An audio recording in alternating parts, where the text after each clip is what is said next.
Oh my goodness, folks! Happy Monday. Weekend is over. This is Michael. How you doing, folks?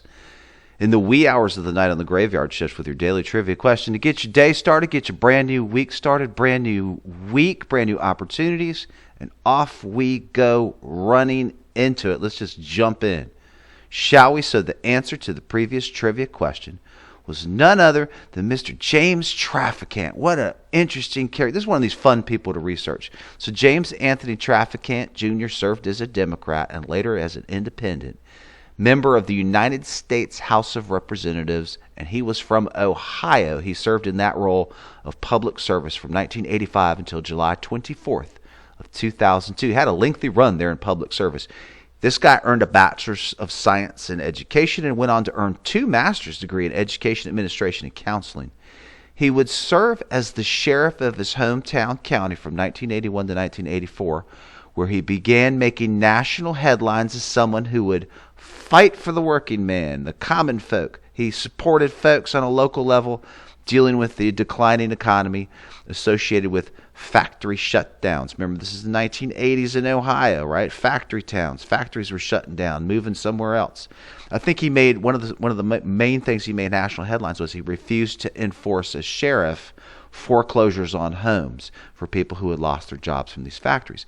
In other words, he got a little taste of politics, right? Okay, getting his appetite a little wet there. As his local visibility increased, he would go on to be elected as a Democrat to Congress from Ohio's 17th district, and he would subsequently be reelected 8 times without serious opposition. In other words, welcome to Washington, Mr. Traficant. Now, I don't know if Washington was ready for him or if he was quite ready for Washington, but Washington will chew you up and spit you out if you're not careful. And this guy, when he moved into town, look out. He elbowed his way in a radical manner. Now, while in Washington, he became an opponent of illegal immigration and often spoke out against the IRS, something he was famous for.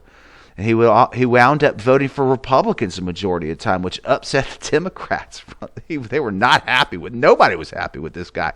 In addition to his strange wardrobe and his out of control hairdo, it was the most ridiculous thing you've ever seen. There's a couple pictures of it there.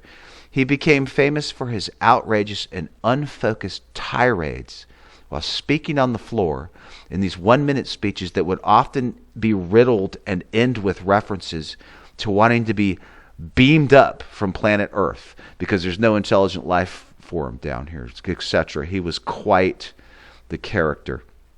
In 2001, Traficant was indicted on federal corruption charges, and he would eventually be convicted of 10 felony counts, godly, including taking bribes, filing false tax returns, racketeering, and he also would force his congressional staff to perform chores at his farm in Ohio and his houseboat in Washington, D.C. Golly. On July 24th of 2002, which was the focus of the trivia question, the House voted to expel him in a whopping vote of 420 to 1. I think the one lone dissenter that voted in his favor was this other guy who at the time was involved in an affair with a intern, if my research serves me correctly. It wasn't the one lone vote you would want, in your corner. In other words, he was sentenced to prison and released in 2009 after serving a 7-year sentence. He did quite a stretch there. He died in 2014 in a tractor accident on his farm. God, poor guy.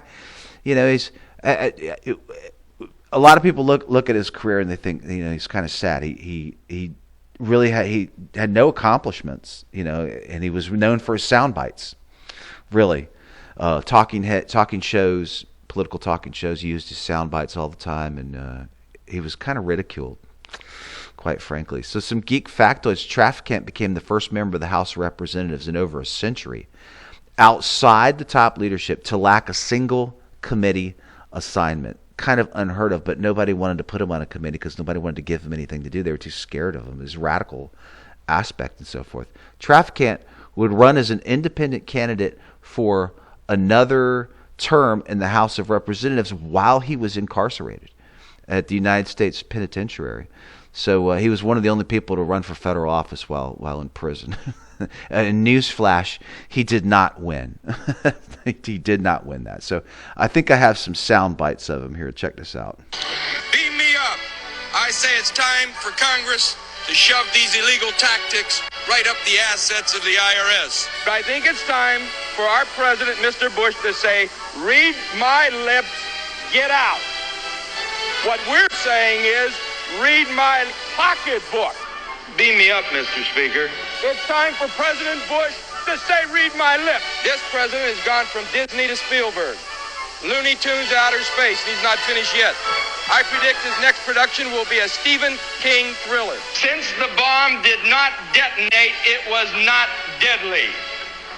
Beam me up, Mr. Speaker. News reports say, after a game-winning goal at a soccer match in Spain, a player celebrated by biting... Goodness gracious. Enough of that. Gosh.